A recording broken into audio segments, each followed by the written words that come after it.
ओम शांति।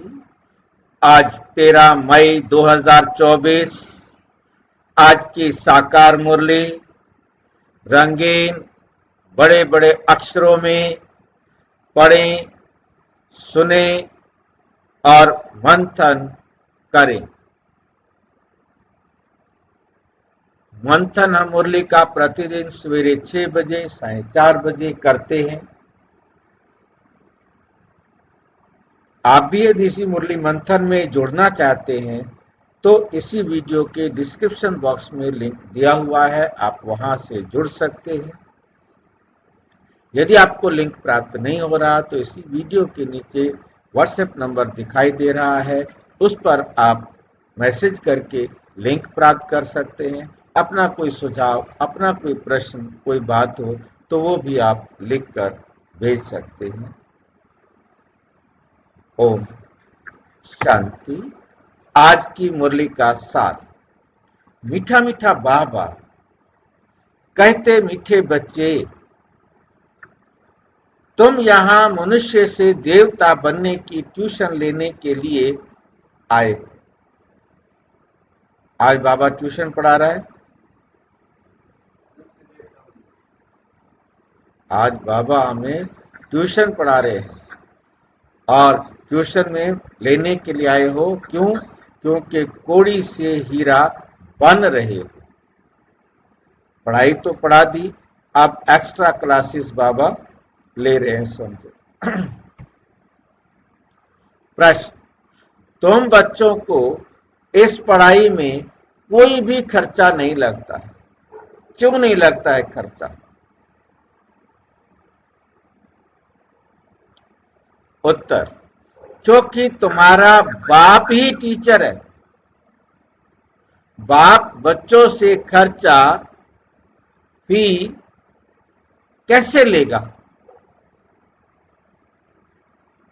बाप का बच्चा बने, गोद में आए तो वर्षे के हकदार बने। तुम बच्चे बिना खर्चे कोड़ी से हीरे जैसा देवता बनते हो। भक्ति में तीर्थ करेंगे, दान पुण्य करेंगे तो खर्चा ही खर्चा। और यहां तो बाप बच्चों को राजाई देते हैं, सारा वर्षा मुफ्त में देते हैं। पावन बनो और वर्षा लो, पावन बनो और वर्षा लो। कितना आसान काम है। बाकी ये जो शर्त है, पवित्र बनो और वर्षा लो, क्योंकि जितना हम बाबा की श्रीमत पर चलकर पवित्र बनते जाएंगे उतना वर्षा हमें मिलेगा। ये बात हमें समझने वाली है कि बाबा से हमें वर्षा उस हिसाब से मिलेगा कि कितना हम अपने आप को पवित्र बनाते हैं। ओम शांति। बच्चे समझते हैं कि हम स्टूडेंट हैं, बाप के स्टूडेंट। क्या पढ़ रहे हो? हम स्टूडेंट हैं और हम बाप के स्टूडेंट हैं। क्या पढ़ रहे हो? पढ़ क्या रहे हैं हम?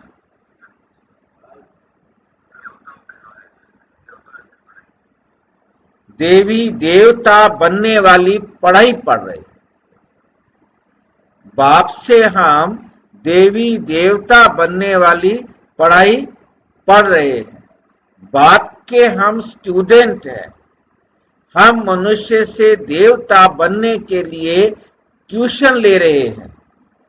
हम आत्माएं परम पिता परमात्मा से ट्यूशन ले रहे हैं।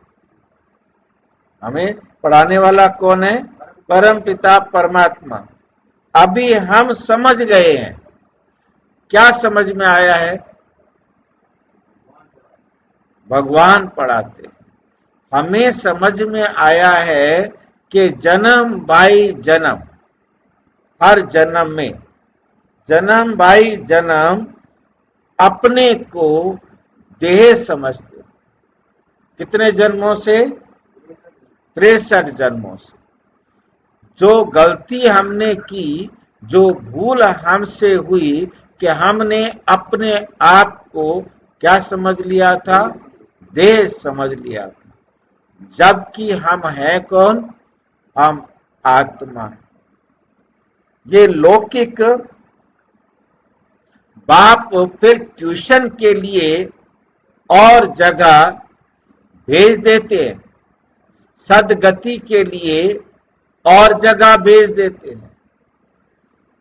बुढ़ा हुआ तो फिर उनको वानप्रस्थ में जाने की दिल होती है, परंतु वानप्रस्थ के अर्थ को कोई नहीं जानता। कितनी कमाल की बात है, सारी दुनिया में वानप्रस्थ के अर्थ को कोई भी नहीं जानते। वाणी से परे हम कैसे जा सकते हैं? वाणी से परे हम कैसे जा सकते हैं? बुद्धि में नहीं बैठता। उन्होंने वाणी से परे जाने का मतलब समझ लिया कि आप शांत रहो, चुप रहो, बोलो नहीं। वानप्रस्थ शब्द उनके सामने आया, परंतु उन्होंने वानप्रस्थ का अर्थ समझा चुप रहो।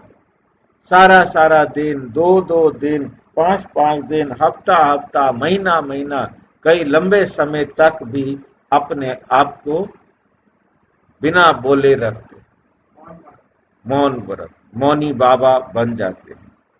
और यहाँ तक भी अभी राम के मंदिर के पर आया था कि वो उस दिन बोलेगी जिस दिन राम की मूर्ति स्थापन हो जाएगी। उसने उसी दिन से मौन व्रत धारण कर लिया था जिस दिन राम मंदिर तोड़ा गया। पता जो भी है, बुद्धि में नहीं बैठता है। अभी तो हम पतित हैं, जहां से हम आत्माएं आई हैं वहां तुम पावन थे। यहां आकर पाठ बजाते बजाते पतित बने हैं। अब फिर पावन कौन बनाए? पुकारते भी हैं, हे पतित पावन। गुरु को तो पतित पावन कह नहीं सकते। गुरु करते हैं, फिर भी एक में पूरा निश्चय नहीं बैठता है, इसलिए जांच करते हैं। ऐसा कोई गुरु मिले जो हमको अपने घर अथवा वानप्रस्थ अवस्था में पहुंचाए। उसके लिए बहुत युक्तियां रचते, जहां सुना फलाने के की बहुत महिमा है वहां जाएंगे। जो इस झाड़ का सैपलिंग है उनको तुम्हारे ज्ञान का तीर लग जाता है, ज्ञान का तीर लग जाता है। समझते हैं, ये तो क्लियर बात है, ये तो क्लियर बात है। बरोबर तुम वानप्रस्थ अवस्था में जाते हो ना, कोई बड़ी बात।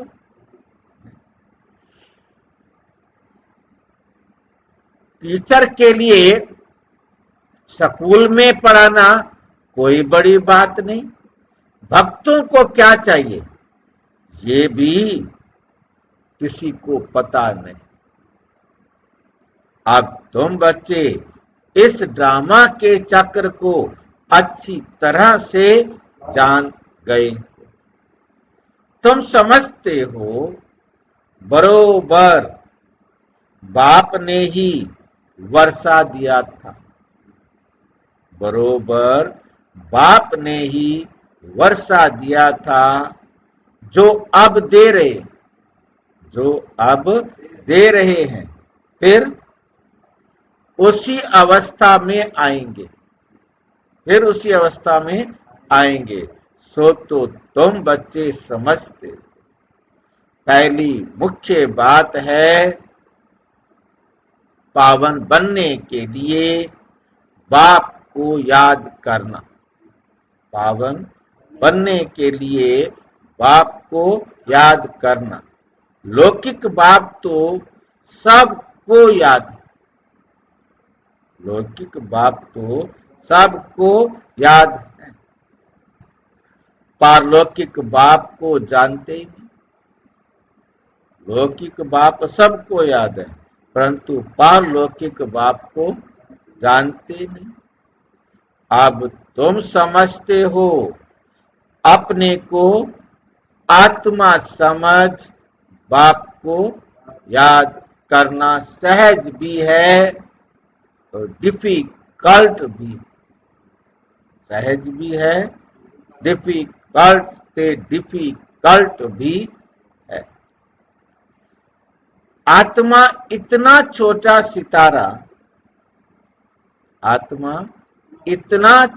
सितारा है, वे संपूर्ण पवित्र आत्मा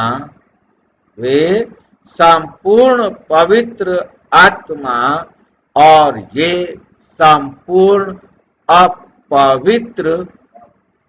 संपूर्ण पवित्र का संग तारे, सो तो एक का ही संग मिल सकता।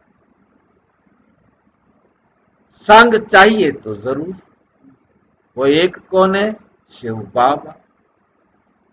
फिर कुसंग भी मिलता है, 5 विकार रूपी रावण का, आत्माओं का नहीं कहा, 5 विकार रूपी रावण का। ये 5 विकार रूपी रावण कैसे हमारे पास आते हैं? ये आते कैसे हैं हमारे पास? किसकी कमजोरी?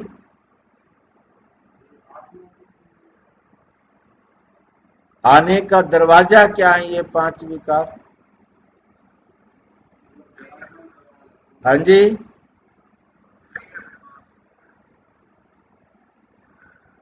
जोर से बोलो, किसका है भाई? देह अभिमान। इसका दरवाजा है देह अभिमान। आत्म विस्मृति। जैसे जैसे हम स्वयं को आत्मा भूलते गए, देह समझते गए, ये विकार हमारे पास आते।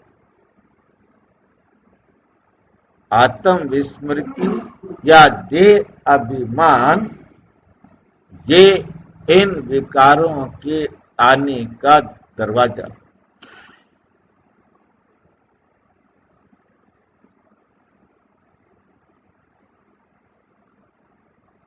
इनको कहा ही जाता है रावण संप्रदाय। तुम अभी बन रहे हो राम संप्रदाय। तुम राम संप्रदाय बन जाएंगे, फिर ये रावण संप्रदाय नहीं रहेगा।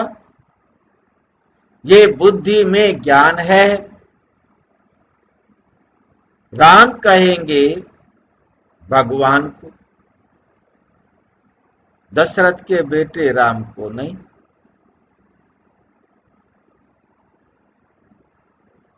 भगवान ही आकर राम राज्य स्थापन करते हैं,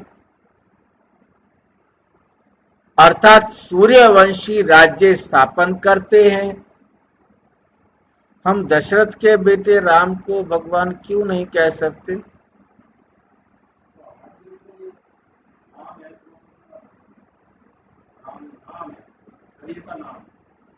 शरीर का नाम तो है ही, तो परमात्मा का? पांचों तत्वों के बंधन से मुक्त है और राम पांचों तत्वों के बंधन में आया है। इसलिए हम दशरथ सुत राम को भगवान नहीं कह सकते। उसने जन्म लिया है और पांचों तत्वों के अधीन है, पांचों तत्वों का मालिक नहीं है।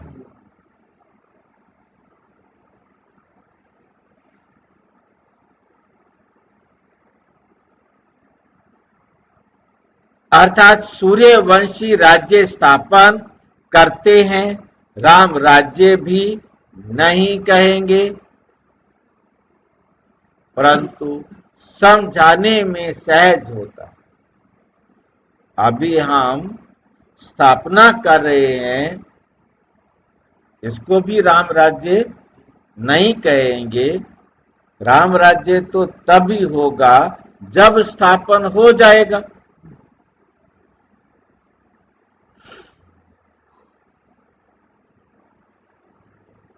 राम राज्य और रावण राज्य वास्तव में है सूर्यवंशी राज्य। उसे राम राज्य भी क्यों नहीं कहेंगे, उसे सूर्यवंशी क्यों कहेंगे? क्योंकि वहां राम होता ही नहीं, केवल राम के द्वारा संस्कारों का निर्माण करके गए हैं। शुरुआत तो राम राज्य से होती है, परंतु जैसे जैसे उनकी कला कम होती जाती है,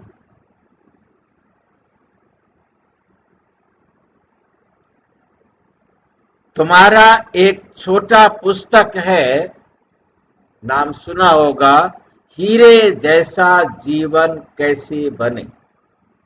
हीरे जैसा जीवन कैसे बने।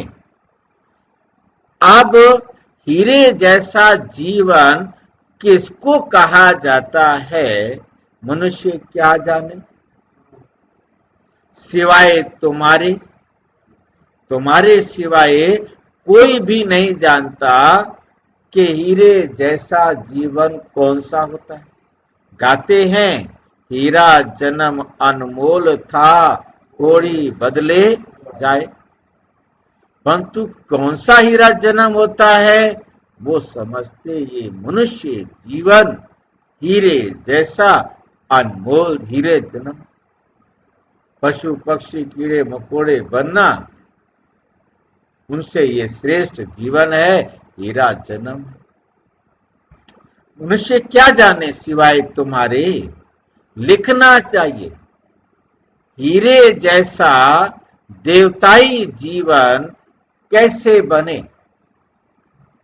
देवता अक्षर ऐड होना चाहिए, हीरे जन्म के साथ क्या जोड़ो, देवता जन्म और जोड़ो। तुम फील करते हो हम हीरे जैसा जीवन यहां बना रहे हैं, और सिवाय बाप के, परम पिता परम आत्मा के, शिव बाबा के और कोई बना नहीं सकता। किताब है अच्छा, उसमें ये अक्षर ऐड करो।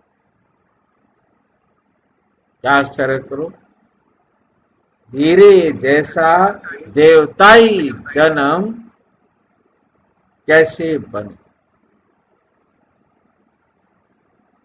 तुम आसुरी कोड़ी जैसे जन्म से देवताई हीरे जैसा जन्म एक सेकंड में प्राप्त कर सकते,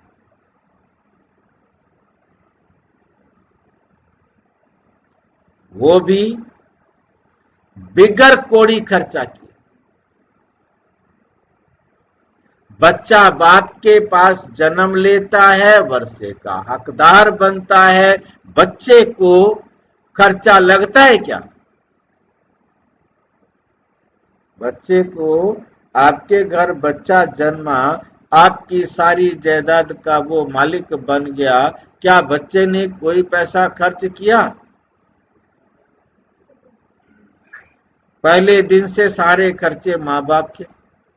गर्भ में आते ही माँ बाप के खर्चे।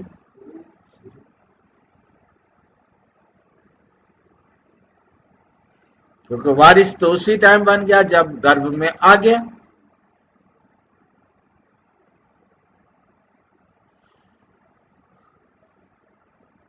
खर्चा तो बाप करते हैं, ना कि बच्चा। अभी तुमने क्या खर्चा किया शिव बाबा के बच्चे बने हो? कोई खर्चा किया? कुछ भी खर्चा नहीं। बाप का बनने में कोई खर्चा लगता है क्या? नहीं। जैसे लौकिक बाप का बनने में खर्चा नहीं लगता, वैसे पारलौकिक बाप का बनने में भी कोई खर्चा।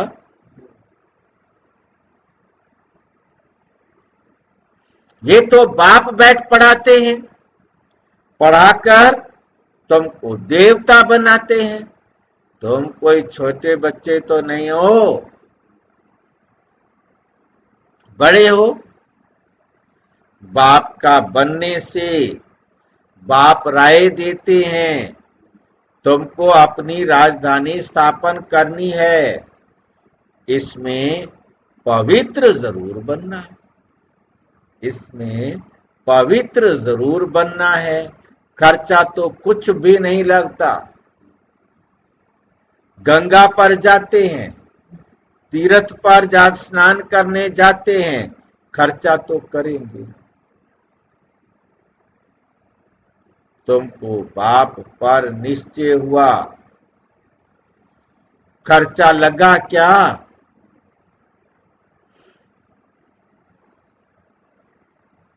तुम्हारे पास सेंसस पर आते हैं, तुम उनको कहते हो अब बेहद के बाप का वर्षा लो, बाप को याद करो। बाप है ना, बाप खुद कहते हैं मेरा वर्षा तुमको चाहिए तो पतित से पावन बनो, तब पावन विश्व के मालिक बन सकेंगे, तब पावन विश्व के मालिक बन सकेंगे। ये भी जानते हो बाप वैकुंठ स्थापन करते हैं।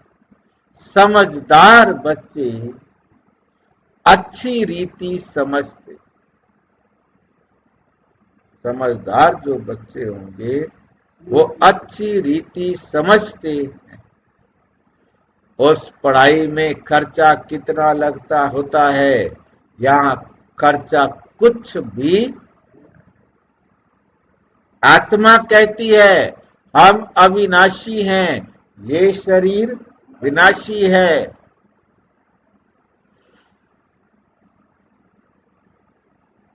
बाल बच्चे आदि सब विनाश हो जाएंगे। अच्छा, फिर इतने पैसे जो इकट्ठे किए हैं वे क्या करोगे?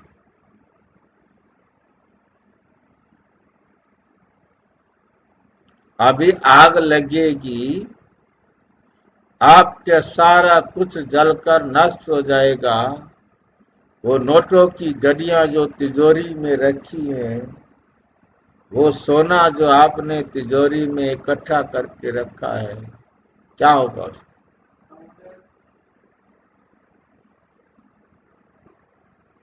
खत्म हो जाएंगे।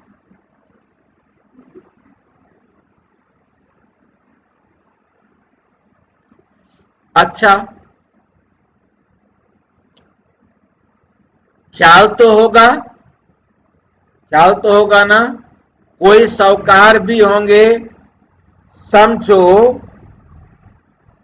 उनको कोई है ही नहीं, उनका कोई बाल बच्चा भी नहीं है, ज्ञान मिलता है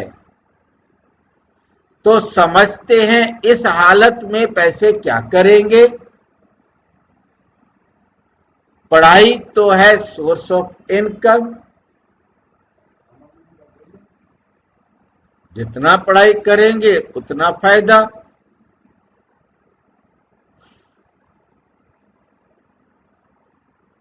बाबा ने बताया था, एक इब्राहिम लिंकन था, बहुत गरीब था, रात को जागकर पढ़ता था, पढ़ पढ़ कर इतना होशियार हो गया जो अमेरिका का प्रेसिडेंट बन गया।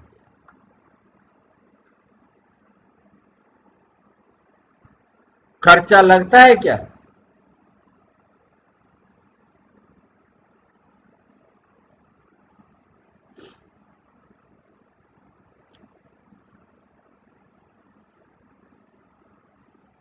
कुछ भी नहीं। बहुत हैं जो गरीब होते हैं, उनसे गवर्नमेंट पैसे नहीं लेती है पढ़ने के, ऐसे बहुत पढ़ते हैं तो वे भी बिगर फी प्रेसिडेंट बन गया। कितना बड़ा पद लिया। ये गवर्नमेंट भी कुछ खर्चा नहीं लेती है, समझती है दुनिया में सब गरीब है। बल कितने भी साहूकार लखपति करोड़पति हैं, वे भी कहेंगे गरीब। हम उनको साहूकार बनाते हैं। बल धन कितना भी हो, तुम जानते हो, बाकी थोड़े दिन के लिए ये सब मिट्टी में मिल जाएगा। तो गरीब ठहरे ना। सारा मदार है पढ़ाई पर। बाप बच्चों से पढ़ाई का क्या लेंगे? बाप तो विश्व का मालिक है। बच्चे जानते हैं हम भविष्य में ये बनेंगे। मैं आया हूं ये स्थापना करने, बैज में भी ये समझानी है।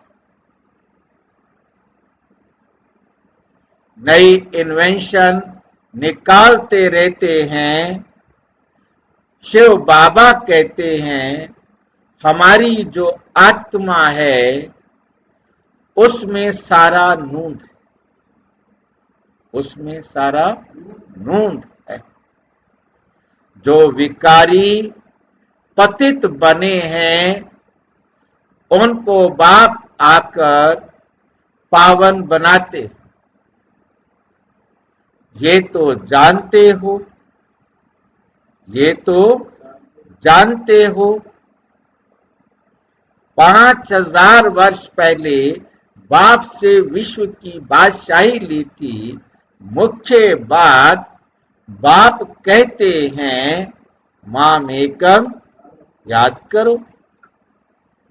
मुझे एक बाप की श्रीमत पर चलो। सन्मुख कहते रथ मिल गया तो बाप भी आ गए। रथ तो जरूर चाहिए, फिर एक फिक्स होगा ना। ये बना बनाया ड्रामा है, चेंज हो नहीं सकता। कहते हैं ये ज्वेरी कैसे प्रजापिता ब्रह्मा बन गया। ये ज्वेरी कैसे प्रजापिता ब्रह्मा बन गया। समझते हैं ये तो ज्वेरी था। ज्वारत एक होती है इमिटेशन, नकली, एक रियल। इसमें भी रियल ज्वारत बाप देते। रियल ज्वारत कौन देता है? कौन सा बाप? शिव। तो फिर वे क्या काम आएंगे? वो जो नकली हैं वो क्या काम आएंगे?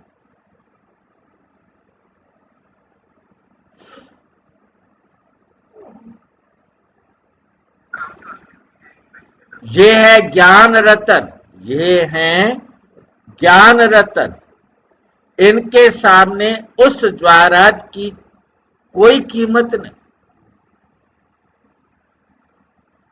जब ये रत्न मिले शिव बाबा से तो समझा ये ज्वारात का धंधा तो कोई काम का नहीं। यह विनाशी ज्ञान रतन एक एक लाखों रुपए का। किसको याद है कि 1 लाख की एक बात, 1 लाख की एक बात किसको याद है? नहीं, भूल गए तो मेरी पिटाई होनी चाहिए। 1 लाख की एक बात रामेश्वरी भूल गई है।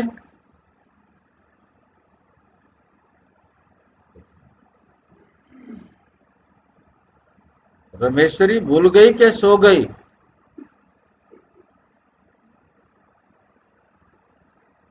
और भी कोई नहीं बोलता।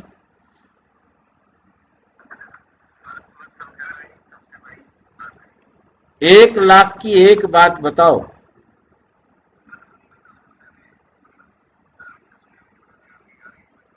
अच्छा, कोई बात नहीं। देखो ऐसा है कि एक राज्य में एक व्यापारी आया, उसने ढिंढोरा पीटता रहता था, 1 लाख की एक बात, 1 लाख की एक बात। अब कौन खरीदे लाख की बात? राजा के पास मैसेज आया कि एक व्यापारी घूम रहा है, 1 लाख की एक बात कहता है। अब कोई तो खरीद नहीं सकता 1 लाख की एक बात। राजा ने कहा चलो जाओ एक बात खरीद के आओ। मंत्री गए और खरीद करके आ गए। एक पर्ची दे दी, लाकर राजा को दे दी। उस पे लिखा हुआ था पहले सोचो फिर करो। बोले ये तो सबको पता है। 1 लाख रुपया लूट लिया। बोले अच्छा ठीक है, अब 1 लाख किया तो उसका बड़ा अच्छा सा लिखवा करके मेरे शयन कक्ष में लगा दो, मैं इसको देखता रहूंगा। 1 लाख के सोचो फिर करो। अब उनका जो राजवैद आया और वो ध्यान उस पर गया, पहले सोचो फिर करो। वो उसको देखता देखता हाथ में जो दवाई बना रहा था राजा को देने के लिए, वो गिर गई। और ये तो क्या होता है कि अपमान होता है कि आप राजा के सामने लापरवाह हैं। जो आपके हाथ से दवाई गिर गई, राजमहल में आना और लापरवाही, तो वो राजा के चरणों में गिर पड़ा। जीवन बख्शो, क्षमा करो। राजा ने कहा क्या किया है जो क्षमा करे? पहले जीवन दान दो। चलो तुम्हें जीवन दान दिया भाई। अब कहा कि मेरे को जो मैं दवाई देने आया था ये स्लो पॉइजन, और मैं सोचने लगा कि ये महामंत्री राजा को ये जहर देने के लिए कह रहा है और उसने मुझे लालच दिया है कि मैं तुम्हें राजवेद के साथ महामंत्री बना दूंगा और मैं राजा बन जाऊं। तो जो इतने अच्छे राजा का अपना नहीं बना, वो मेरा क्या बनेगा? तो ये सोचकर मैंने एक कटोरा दवाई वाला जो था वो गिरा।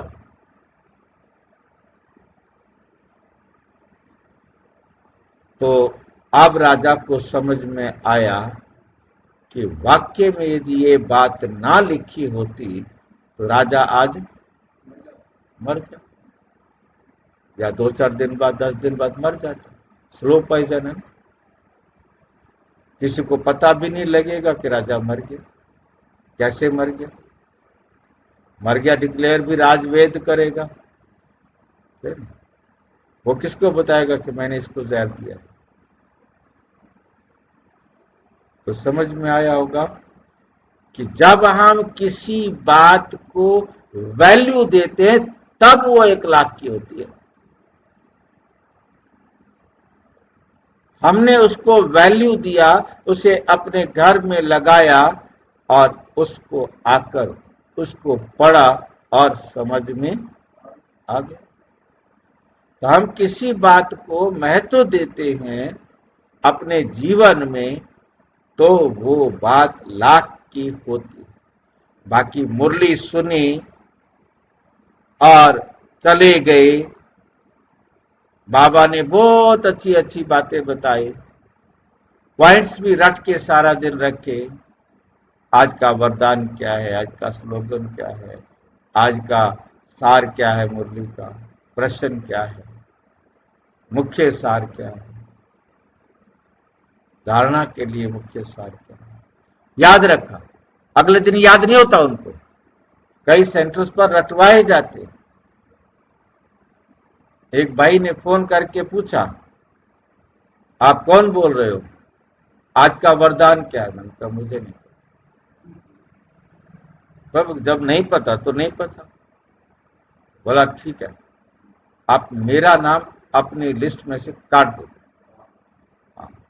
आपको वरदान नहीं पता, आप हमारे पास मुरली भेजते हो, आज के बाद मुरली नहीं भेजेंगे। ठीक है,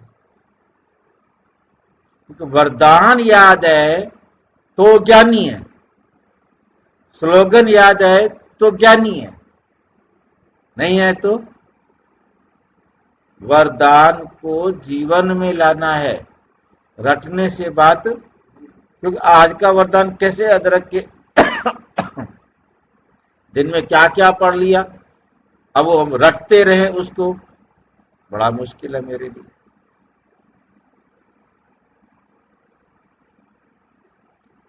तो लाखों रुपए का महत्व देना, एक एक बात को अपने जीवन में इतना महत्व देकर धारण करेंगे तब वो लाख की बात है। वरना तो सुन डाली, सुनी और डाल दी, एक कान से सुनी और निकाल दी, हमने उसको महत्व ही नहीं दिया।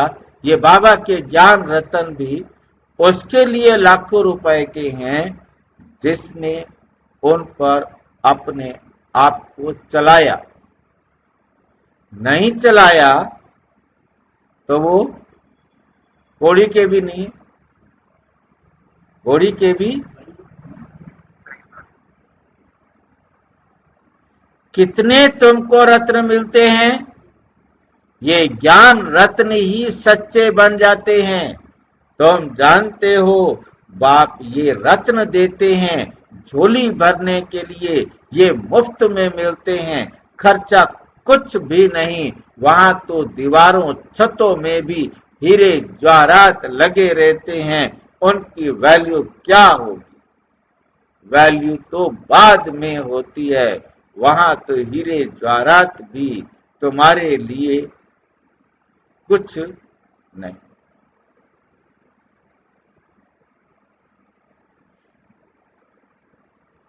ये तो बच्चों को निश्चय होना चाहिए।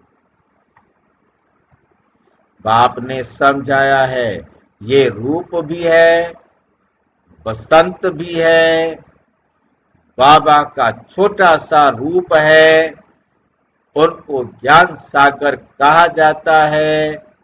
ये ज्ञान रत्न है जिससे तुम बहुत धनवान बनेंगे।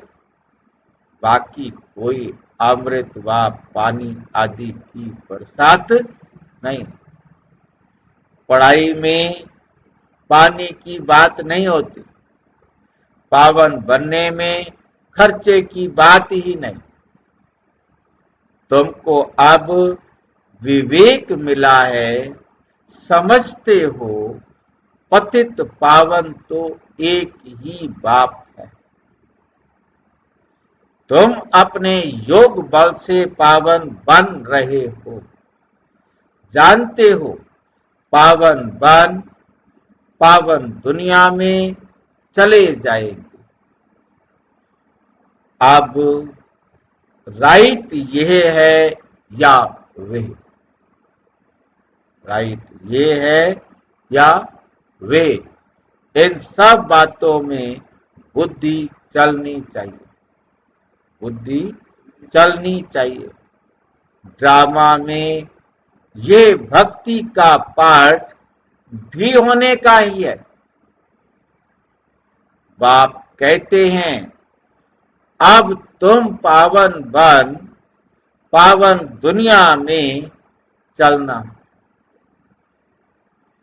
जो पावन बनेगा वे जाएगा, जो यहाँ की सैपलिंग होंगे वे निकल आएंगे, बाकी थोड़े ही समझेंगे, वे तो दुबन में फंसे ही रहेंगे। जब सुनेंगे तब पिछाड़ी में कहेंगे, ओ प्रभु तेरी लीला, आप पुरानी दुनिया को नई कैसे बनाते हो? तुम्हारा ये ज्ञान अखबारों में बहुत पढ़ जाएगा, बहुत पढ़ जाएगा। खास ये चित्र अखबार में रंगीन डाल दो, रंगीन डाल दो और लिख दो, शिव बाबा प्रजापिता ब्रह्मा द्वारा पढ़ाकर स्वर्ग का मालिक बना। क्या बनते हैं स्वर्ग के मालिक? लक्ष्मी नारायण। कैसे बनाते हैं? याद की यात्रा से, याद की यात्रा से। याद करते करते तुम्हारी कट उतर जाएगी, जितनी कट उतरती जाएगी उतना सफर बढ़ता जाएगा, यात्रा आगे बढ़ती।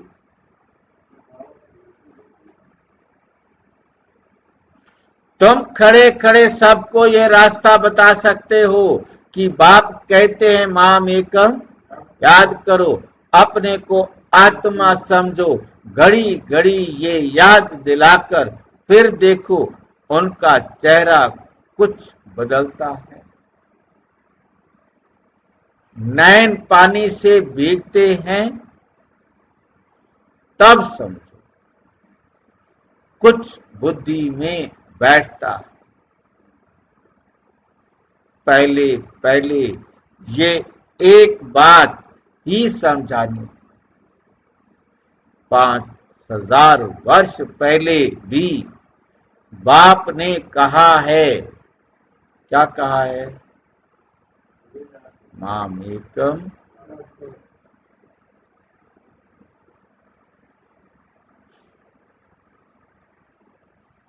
शिव बाबा आया था तब तो शिव जयंती मनाते हैं ना। भारत को स्वर्ग बनाने के लिए यही समझाया था। पहले भी क्या समझाया था? माम एकम, याद करो तो तुम पावन बन जाएंगे। छोटी छोटी बच्चियां भी ऐसे बैठ समझाए। बेहद का बाप शिव बाबा ऐसे समझाते। बाबा अक्षर बहुत मीठा है, बाबा अक्षर बहुत मीठा है।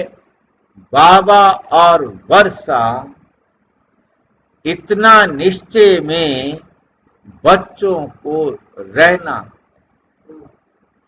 ये है ही मनुष्य से देवता बनने का विद्यालय, मनुष्य से देवता बनने का विद्यालय। देवताएं होते ही हैं पावन। देवताएं कैसे होते हैं? पावन। अब बाप कहते हैं अपने को आत्मा समझ मुझे याद करो, मुझे याद करो। मन मना भाव अक्षर सुने हैं, ना सुने हो तो बाप सुनाते हैं। बाप कहते हैं मैं ही पतित पावन हूं, मुझे याद करो, मेरी श्रीमत पर चलो तो तुम्हारी खाद निकल जाए और सतो प्रधान बन जाओ।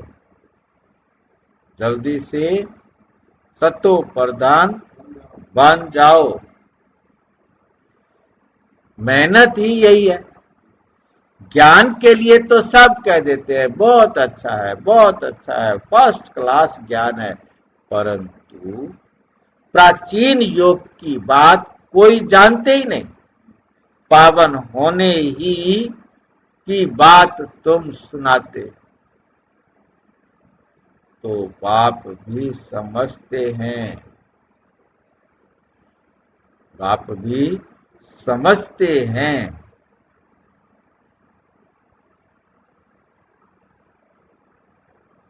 तुम भी समझते नहीं, तो भी समझते नहीं। बाप तुम्हें सुनाते हैं, समझाते हैं, तो भी बच्चे समझते। बाप कहते हैं तुम सब पतित तमो प्रधान बन गए हो, अब अपने को आत्मा समझ मुझ बाप को याद करो। असु तुम आत्माएं मेरे साथ थी ना, मुझे तुम बुलाते भी हो, ओ गॉड फादर आओ। अब मैं आया हूं, तुम मेरी मत पर चलो, ये है ही पतित से पावन होने की मत। मैं हूं सर्वशक्तिमान एवर पावर। अब तुम मुझे याद करो। इनको ही प्राचीन राजयोग कहा जाता है। इनको क्या कहा जाता है? प्राचीन राजयोग कहा जाता है। तुम धंधे आदि में भी भल रहो, बाल बच्चे आदि भी बल संभालो, सिर्फ बुद्धि योग और सबसे हटाकर मेरे साथ लगा। ये है सबसे मुख्य बात, ये है सबसे मुख्य बात।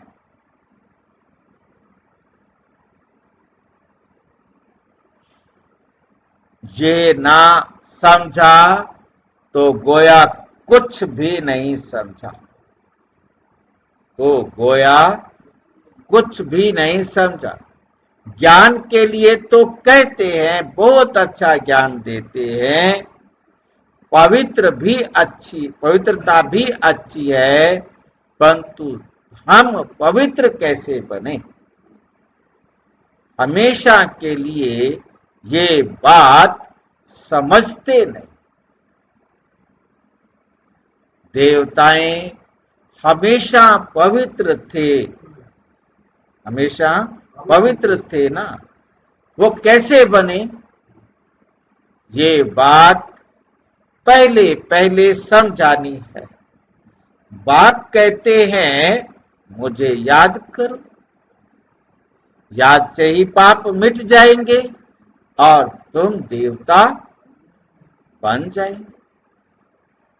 अच्छा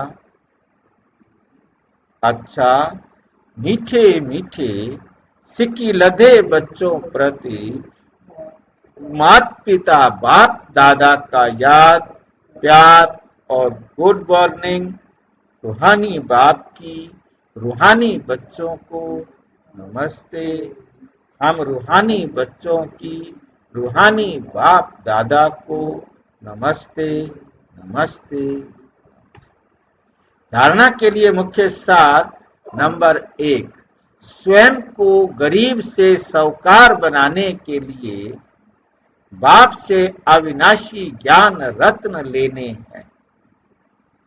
ये एक एक रत्न लाखों रुपयों का है।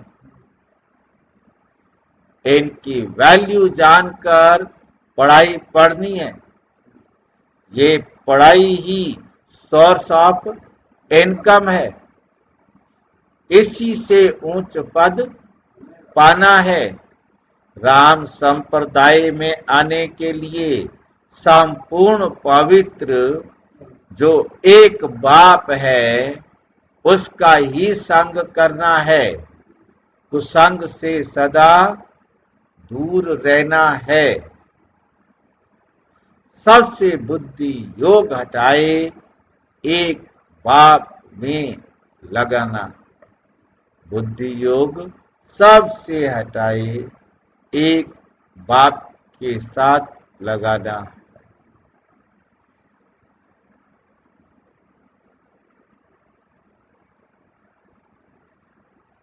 वरदान, शक्तिशाली याद द्वारा सेकंड में पद्मों की कमाई जमा करने वाले पदम भाग्यशाली भव।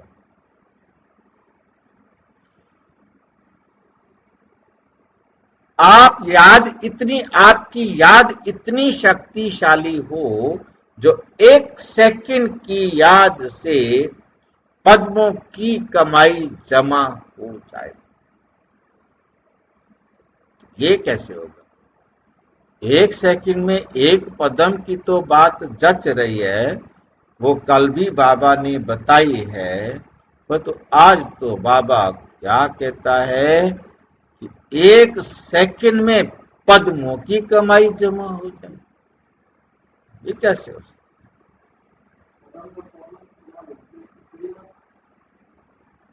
क्योंकि जिनके हर कदम में पदम हो तो कितने पदम जमा हो जाएंगे। इसलिए कहा जाता है पदम भाग्यशाली। जब किसी की अच्छी कमाई होती है तो उसके चेहरे की पलक ही और हो जाती है। तो आपकी शक्ल से भी पद्मों की कमाई का नशा दिखाई दे।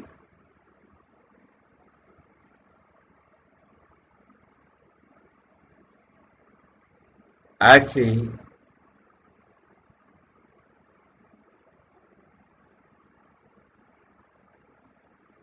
रूहानी नशा, रूहानी खुशी हो जो अनुभव करे कि ये न्यारे लोग।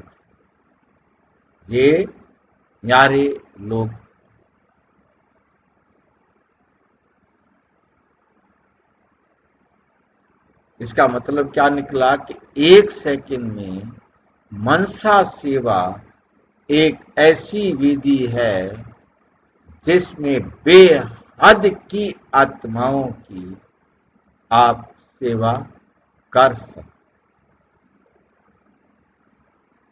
और वो एक ही सेकंड में।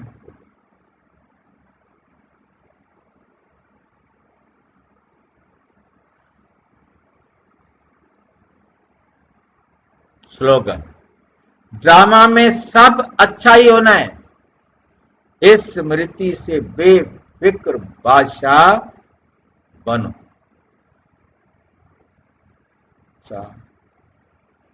ओम शांति। और विस्तार से जानने के लिए प्रजापिता ब्रह्मा कुमारी ईश्वरीय विश्वविद्यालय के किसी भी सेवा केंद्र पर संपर्क करें।